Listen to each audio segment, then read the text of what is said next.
Bonjour à tous. Aujourd'hui, nous allons parler d'un sujet qui nous concerne tous, c'est la francophonie. Peut-être que vous apprenez le français comme nous, mais savez-vous vraiment ce qu'est la francophonie? Souvent, on pense que la francophonie, c'est juste la langue française, mais en réalité, c'est bien plus que ça. C'est une communauté de millions de personnes qui partagent une langue, mais aussi des valeurs, une culture et une histoire. Aujourd'hui, plus de 320 millions de personnes parlent français dans le monde. Ce n'est pas seulement en France, mais aussi en Belgique, en Suisse, au Canada, dans de nombreux pays d'Afrique et même en Asie et Océanie.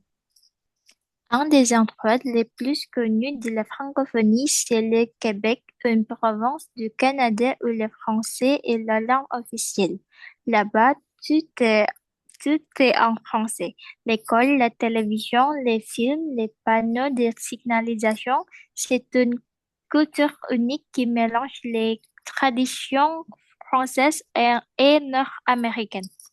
Mais la francophonie, ce n'est pas seulement une question de langue, c'est aussi un moyen de rassembler des gens d'horizons différents autour de valeurs communes comme la diversité, l'égalité et la solidarité.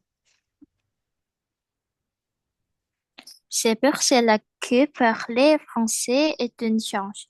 Cela permet de voyager plus facilement, de rencontrer de nouvelles personnes et même d'étudier ou de travailler à l'étranger. Par exemple, de nombreux étudiants choisissent d'aller en France, au Canada ou en Belgique pour les études grâce à la langue française. Et puis, le français, c'est aussi une langue de culture. Il y a tellement d'artistes, d'écrivains et de musiciens francophones célèbres. Victor Hugo, Molière, Edith Piaf, Stromae, Angèle et beaucoup plus. Ces artistes ont marqué l'histoire de la musique et de la littérature dans le monde entier.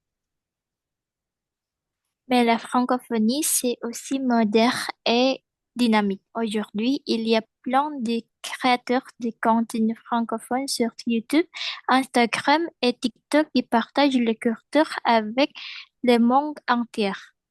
Donc, apprendre le français, ce n'est pas juste étudier une langue, c'est aussi découvrir une nouvelle façon de voir le monde et de s'ouvrir aux autres.